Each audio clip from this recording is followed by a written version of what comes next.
promosi berdasarkan segmentasi pasar. Pengertian segmentasi pasar adalah proses membagi calon konsumen potensial ke dalam kelompok atau segmen berdasarkan karakteristik yang berbeda. Segmentasi pasar dapat dimaksudkan sebagai pembagian pasar yang berbeda-beda, heterogen, menjadi kelompok-kelompok pasar yang homogen, di mana setiap kelompok bisa ditargetkan untuk memasarkan suatu produk sesuai dengan kebutuhan, keinginan, lokasi, ataupun karakteristik pembeli yang ada di pasar tersebut.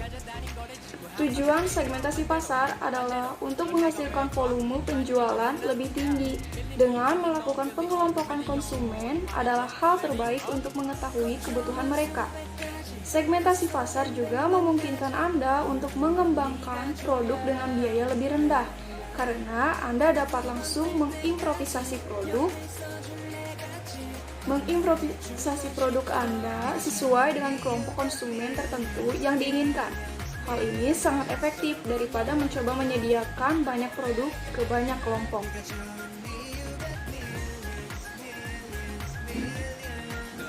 Tipe-tipe segmentasi pasar dan media promosinya. 1. Segmentasi lokal.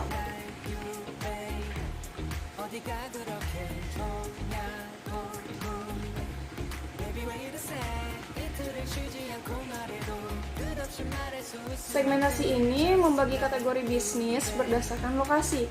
Jadi, bisnis akan dijalankan di tempat yang cocok dengan bisnis tersebut, atau bisnis akan menyesuaikan dengan kebutuhan dari lokasi bisnis tersebut dijalankan. Media promosi berdasarkan lokasi biasanya bisa dilakukan melalui media cetak yang ada di suatu lokasi tertentu. Contohnya koran daerah, majalah daerah tertentu, dan banner. Tujuan dari media tersebut tentunya agar fokus menjangkau konsumen yang berdomisili di suatu daerah tertentu.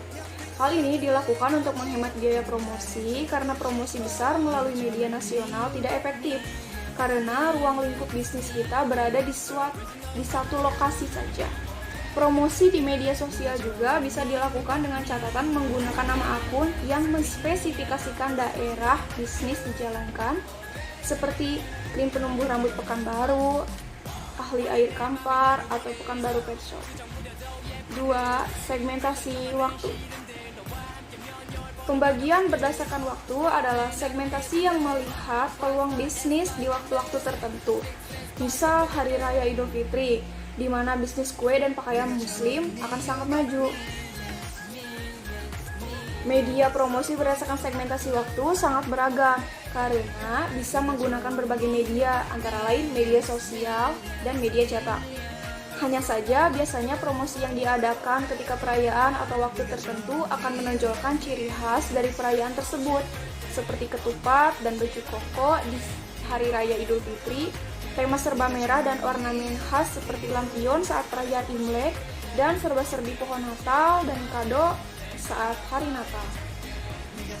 3. Segmentasi harga. Harga juga berpengaruh dengan bisnis yang hadir di sekitar kita. Misalnya, kenapa di Indonesia lebih banyak produksi dari Cina? Hal ini dikarenakan harga barang produksi Cina yang relatif murah dibandingkan barang produksi negara lain, bahkan produk dari Indonesia sendiri. Ini membuat Indonesia menjadi negara yang berpotensi menjadi target pasar Cina yang mengincar masyarakat yang cenderung memiliki produk dengan harga yang terjangkau. Media promosi berdasarkan segmentasi harga juga bervariasi seperti media sosial dan media cetak. Barang-barang branded atau barang bermerek yang cenderung punya harga mahal tidak mengiklankan produknya di televisi melainkan melalui majalah cetak tertentu, karena rata-rata konsumen produk tersebut tidak menonton televisi. Produk-produk mahal tersebut cenderung lebih mendahului kepuasan dan kepercayaan konsumen dan lebih menargetkan konsumen dari kalangan eksklusif. Konsumen mereka juga bisa menjadi media promosi seperti dari kalangan selebritis yang mengenakan pakaian dari brand berkelas.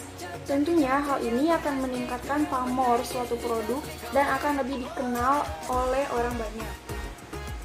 4. Segmentasi demografi. Tipe segmentasi ini dibuat berdasarkan variabel umur, jenis kelamin, dan pendapatan atau penghasilan masyarakat. Misalnya ada produk yang berfokus bagi orang dewasa atau produk yang berfokus untuk laki-laki. Segmen ini juga dapat berupa penggemar atau peminat dari suatu kategori barang. Misalnya penggemar anime dan komik akan cenderung mencari barang yang berhubungan dengan anime atau komik yang mereka sukai. Hal ini akan membuka peluang usaha dengan memfokuskan target pelanggan berdasarkan hobi seperti contoh lain penggemar K-pop, peminat fotografi, pemburu, dan lain-lain. Media promosi yang digunakan bergantung dari jenis konsumen yang ditarget oleh pemilik bisnis. Misalnya, jika target bisnis adalah penggemar anime atau manga, maka promosi di media sosial akan lebih efektif dikarenakan basis konsumen mereka lebih sering menggunakan media sosial. Sama halnya dengan produk orang dewasa yang akan dipromosikan di majalah dan koran, karena cenderung lebih mampu meraih kalangan orang dewasa.